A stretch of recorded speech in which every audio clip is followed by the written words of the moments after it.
Emergency video. We got a huge info dump from Philly this weekend, and we got to go over these cards. If there's one thing I know, it's that Phyrexia All Will Be One has been out probably a literal week. So at this point, Elish Norn, more like Elish Boring.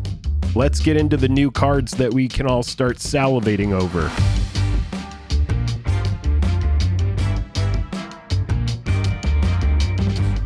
Highest level of gratitude to our patrons who power the channel through Patreon. Check out the Patreon link in the description to learn about monthly giveaways, VIP Discord access, and even our official playmat. Hello and welcome to the day. Thank you for spending your time with us. March of the Machines previews have started in Philly. They showed a lot of new set today. Thank you to Hipsters of the Coast for making a nice thread of it, because Jake and I aren't in Philadelphia, but we are seeing the things that are coming out of there. So first off, they're attacking all over the multiverse, Jake. They showed us this art where we've got Phyrexian symbols sort of Easter egged into it. They're talking about how the Phyrexian invasion of the multiverse is happening, and that's what we are seeing. Kind of crazy over there. For me right now, this is a first look. Joel has texted me about this. I saw a couple spoilers in the Discord, but I was working on another video this morning, and so I haven't seen any of this, but this is the kind of thing where it's just kind of like, I'm not even surprised to get a massive dump that everybody's going to start thinking about. And yeah, so I'm here probably with a lot of you who are seeing some of this for the first time. So Joel, yeah, kind of guide us through what we got. Look at this Ayara. You will recognize Ayara from Lochthwain, the sacrifice creature. This is her and a Phyrexianized version, hinting at the fact that we'll probably get modal dual-faced cards of a front side and a Phyrexian side of major characters throughout the entire multiverse and story. Okay, so lore-wise, right now, Phyrexia is taking over a bunch of different planes. They're invading everywhere they can. Yeah, they are literally invading the multiverse at this point. And that's what the March of the Machines is. They were failed to stop. They were failed to be stopped on Phyrexia by the little insurgent team that went in there. They all got screwed up, and so now they have spread across. So here's the first card that we can look at: Jin-Gitaxias. No other words in this title. No title to the name of the card, so to speak. Just this is Jin-Gitaxias. 2 blue, 3 other for a Phyrexian Praetor 5/5 with Ward 2. Whenever you cast a non-creature spell with mana value 3 or greater, you draw a card, and you can pay 4 with 1 blue, exile Jin-Gitaxias, then return it to the battlefield transformed. Activate only as a sorcery and only if you have 7 or more cards in your hand. That flips into the Great Synthesis. Draw cards equal to the number of cards in your hand. You have no maximum hand size for as long as you control the Great Synthesis. The second chapter is return all non-Phyrexian creatures to their owner's hands. And the third chapter is you may cast any number of spells from your hand without paying their mana costs. Exile the Great Synthesis, then return it to the battlefield front face up. So Jin-Gitaxias returns. Jake, the way that this was showed to people is that sagas normally are telling stories of the world. Phyrexia doesn't have art. This is a Praetor's vision of a complete multiverse. So it seems as though maybe we're going to get these cards for each Praetor that are a saga on the back representing their perfect vision of Phyrexia. What do you think of that, and what do you think of this card? Well, first of all, my first impressions of the art is that, you know how Decepticons and Autobots, they have to kind of like come to the planet and, you know, take the form of something. Jin-Gitaxias seems like a Decepticon found a shark. That's kind of like my vibe. Dude, the card is extremely strong. I was reading over it while we were talking about it just now while you were discussing it. The Ward 2, the draw built into the front side of the card, the draw built into the back side of the card. There's a big bounce spell on the back side of the card as well. I've talked about in the past how strong sagas are. Yeah. And this card is just busted on the front and it's busted on the back, dude. It's got a nice draw engine. 5/5 for 5 with Ward 2. That's pretty good. But then whenever you cast a non-creature spell with mana value 3 or greater, draw a card. That's great. And then the optional exile Jin-Gitaxias, then return it to the battlefield transformed under its owner's control. Activate only as a sorcery and only if you have 7 or more cards in hand. So the idea is you do need to build this into something that's going to have a lot of cantrips, a lot of draw, to really get the most out of it. But it's a great engine to a control deck, in my opinion. I think it's very, very strong. Yeah, I'm really eager to see the rest of those for all the other Praetors. 7 mana, Breach the Multiverse sorcery. Each player mills 10 cards. For each player, choose a creature or planeswalker card in that player's graveyard. Put those cards onto the battlefield under your control. Then each creature you control becomes a Phyrexian in addition to its other types. We are milling 10 cards off of all 4 decks in Commander. For each player, you're choosing a creature or a planeswalker, and you're getting those cards onto the battlefield. So for 7 mana, you're milling 10 each. You're getting 1 thing out of each player's graveyard. And then you can mess around with the Phyrexian subtype after that. Big silly black sorcery. It's Sepulchral Primordial without the Sepulchral Primordial. Right. That's what it is. It's a sorcery after that.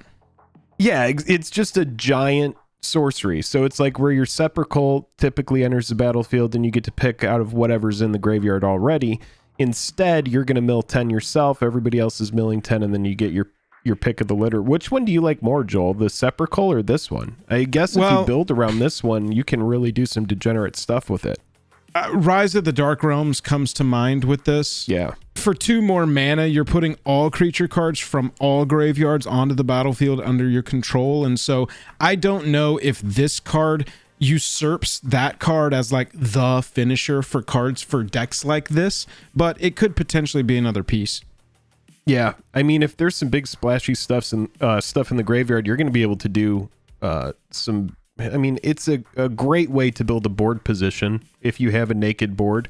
This is a kind of card that's going to get you front and center with the bullseye painted spot on your nose. Oh yeah. So we know of March of the Machines that we're going all over the place. This is wild, dude. Yeah, no place is safe. So we've even gone to Theros, and they have completed Heliod, the Radiant Dawn. Front side, 2 white, 2 other for a 4/4 god. When it ETBs, return target enchantment card that isn't a god from your graveyard to your hand.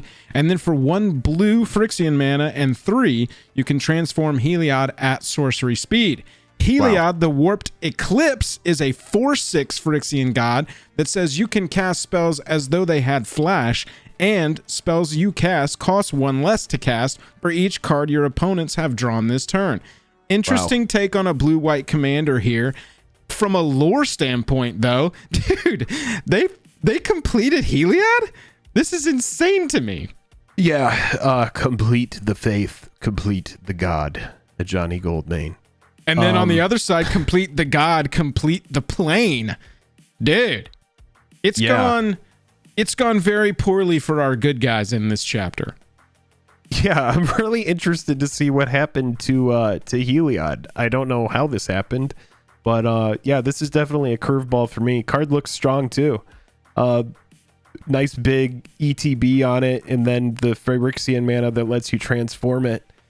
Flash is strong. We know that Flash is strong, and then anything that makes your stuff cast less, that's a big deal too. If you're in a meta with a lot of your opponents drawing cards, then Heliod, the Warped Eclipse, is really going to shine. Pretty cool. Kind of crazy. Kind of nuts. It's getting absolutely ridiculous. You know, we get to see dragons fight against Phyrexianized kin. We're going to Alara. Looks like Invasion of blank might be the battles. So we've got here Invasion of Lorwyn. We've got Invasion of Tarkir here. We've got the Invasion of Chandalar. We're going to Chandalar, which is sort of a meme plane that was only in an old video game.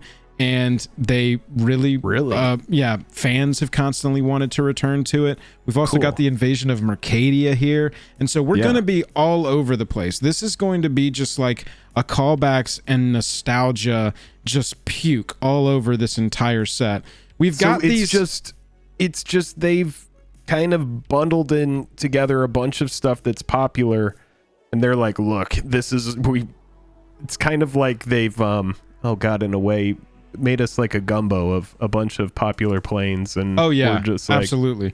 Well, it seemed to me from a story point like War of the Spark was very mimicking of Marvel's Infinity War and Endgame, and then with This one, it seems like they were like, okay, let's get ahead of Marvel. We know they're going multiverse with their next big phase, going towards Kang and stuff.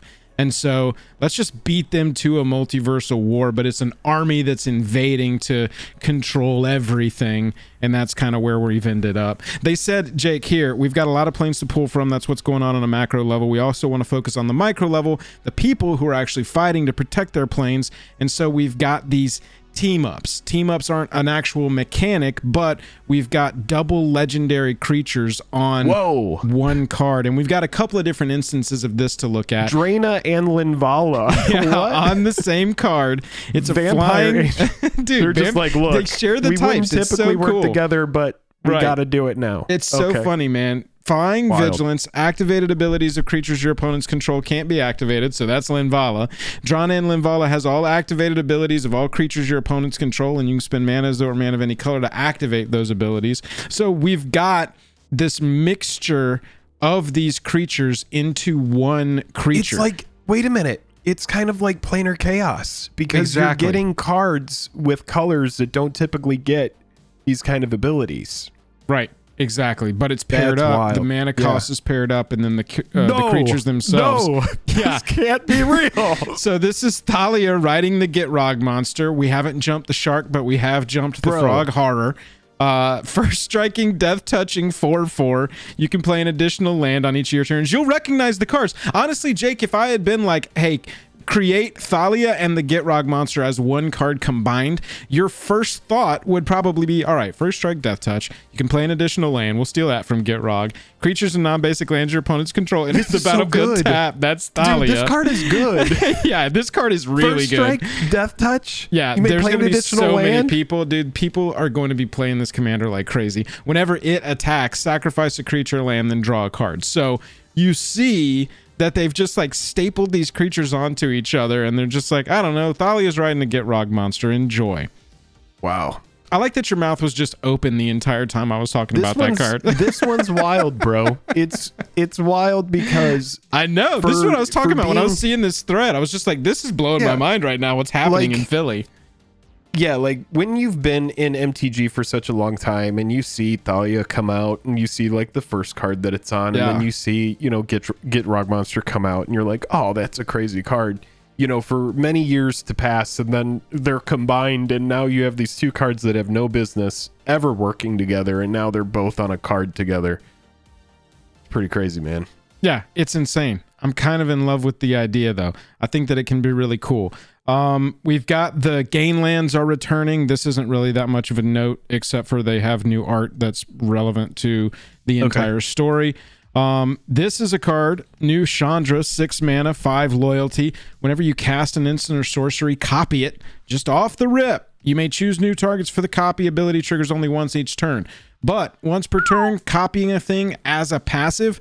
Plus, it's a mana dork, +2, add 2 mana in any combination of colors. So Chandra Hope's Beacon hits the battlefield, +2s to add 2 mana to your mana pool. You can cast, let's just say, Lightning Strike to kill a creature. You copy that Lightning Strike, kill another creature, and you've got a 7 mana Walker set back after that. The +1 exiles the top 5 until in a turn you can cast instants and sorceries from among those exile cards. Very red ability. And then -X deals X damage to each of up to 2 targets, not divided. So if you play out the scenario from the first turn that I suggested with Chandra Hope's Beacon, then you got -7 to deal 7 to 2 other targets on the very next turn. Chandra's Hope's Beacon seems like it's got some legs here. I was thinking about it for Commander as you were reading it, and the way that I feel about the card is I like it in like red-green. It's big mana, 2 red, 4 other, but it ramps, which is what big mana wants. It also is going to, it's going to say you're casting stuff like Kadama's Reach, you're going to be able to reverberate that, do that again, which is kind of good. Or if you're doing a big splashy damage spell, you're going to be able to copy any of that, your pump spells. Just cool. Cast Overrun and copy it. You get 2 overruns. Or your ramp spells. So there's some versatility. And then it also has exile the top 5, which is a big deal too. It's got damage built in. It doesn't have a token to protect it, but I think if you're playing it in a big stompy shell, it's probably going to have some legs. It's tough for a Planeswalker and Commander. You know, we talk about this, but maybe this one has what it takes. We'll see. Yeah, absolutely. We'll see. We also saw some Booster Fun variants. There's some borderless variants, extended variants, version of Jin-Gitaxias with, you know, full art front, new art on the side. Pretty crazy. And, you know, we also got the Ichor treatment. It's not enough just to have ridiculous cards in the set. We also need a ridiculous amount of variants of them. So the Ichor treatment, that's like this, which is from the correct Phyrexia All Will Be One. So that has stayed. Okay. Yeah. Also got variations from past themes, past treatments. Oh, these are secret layers. These are like secret layer we also saw Yargle and Multani. This is nothing special except it's an 18/6. It is a 6 mana 18/6 that is going to be fun to fling, I guess, in a Jund deck. No, that is just a 6 mana 18/6. Are you kidding me? That's a legit card? Yeah, this is a legit card. Because it's Yargle and Multani. Oh, God. Okay. Right. It's one of these team-up cards that's not an ability. Just wait, hold on. We have to read to them. Go back to that really quick. We got to see the flavor text on that card. On this one? Oh, it says, read it. I've heard much about you from my daughter, Multani rumbled. There was a time when I'd balk at your aid, Phantom, but she has shown me the merit in Urborg's strange ways. Replied Yargle. There you go. Beautiful. The interesting part here is that we've got variations of showcase treatments from throughout history on these cards. Like this was that secret layer like you were talking about, and so we've got variants of those. Then we've got what's called Multiversal Legends. If you've ever played Strixhaven or Bro, you know the Mystical Archive or Retro Artifacts. These won't be standard legal, but we've got Multiversal Legends within as a slot of card in this, so a set within a set. And they're telling us we're going to see Ragavan, Nimble Pilferer, in the theme, in the treatment that is unique to Kaladesh, which is Masterpiece treatment. So we're going to have There's a Masterpiece Ragavan. That is the biggest cash grab chase variant I've ever seen in my life. You've also got Atraxa from the Strixhaven Gilded. That makes sense with the whole angel thing. And if they're invading... New Capenna. Yeah, the Gilded Age, the Streets of New Capenna Gilded, whatever they called it, Gilded treatment. So that is actually probably the biggest news to me, is that we're going to have a set within a set on this one. Strixhaven, Mystical Archive, Bro, Retro Artifact slot called Multiversal Legends. And we've confirmed so far that Ragavan and Atraxa will be in there in new forms. Wow. Now, I think that there's going to be a little bit of price memory here, because of this frame itself and how expensive some of the most powerful cards in this frame are. So this is a different thing, though. This only appears in what? Where do you find that? Because that's what everybody's going to be asking is like, where do you find that? I'm assuming collector booster, but we haven't yet gotten enough information on it. This is just like a, first look, first glance. We got over a month until we actually see. But it does say we look forward to looking for opportunities for what might make sense on a bonus sheet, who it would make sense to fight for or against the Phyrexians. So Multiversal Legends is the biggest mind blower to me when I was scrolling through all of this. We've got 5 commander decks coming from March of the Machine with white-black Phyrexians, blue-black-red Knights, red-green-white +1/+1 counters, red-blue-white Convoke, and green-blue-red artifact tokens. So red-blue-white Convoke. Red-blue-white Convoke, Divine Convocation here. So we've got an Angel sub-theme here. They said soldiers here. Got the Phyrexian deck up there so that we've got sort of a white-black tribal Phyrexian thing. Planechase is also part of these decks. They said they haven't made new Planechase content in 11 years, so what better time to bring it out? Seriously, they're just puking on us, man. It's great. I love it. I'm covered in awesome MTG puke, but that's just the world we're living in right now. We have new plane cards as well as reprints. Then they explained how Planechase worked, and we've got some of the cards here. So also have Planechase as part of the commander decks. So look for all of the cards that say roll the chaos die, maybe, even though those will probably get reprints. So, don't go too crazy. Yeah, I wouldn't go crazy on that, but Mabes. Retro frame promos, I guess. Okay. Another Eternal Witness. We got the Court of Calling and Niv Mizzet. Okay. Promos there. We've also got the Catilda and Lier. These are two of the creatures from Midnight Hunt and the vampire one, whatever that shit was called. Cast a human. Yeah. Catilda and Lier's Bant. Whenever you cast a human spell, target instant or sorcery in your graveyard gains flashback until in a turn the flashback cost is equal to its cost. So pretty cool human tribal / spell slinger flashback sort of thing. We also have Slimefoot and Squee as a team up here, which makes sense. Jund, Slimefoot, and Squee. Whenever Slimefoot and Squee enters, you create a 1/1 Sapperling, and you can pay Jund +1 and sacrifice a Sapperling, return Slimefoot and Squee and up to one other target creature from your graveyard to the battlefield at sorcery speed. That seems really good to me. So good. Up to one other target creature card. It's not restricted to like a certain converted mana cost. So you could just go grab whatever. So these are promos. You'll get one of these 3 commander promos for playing in the pre-release.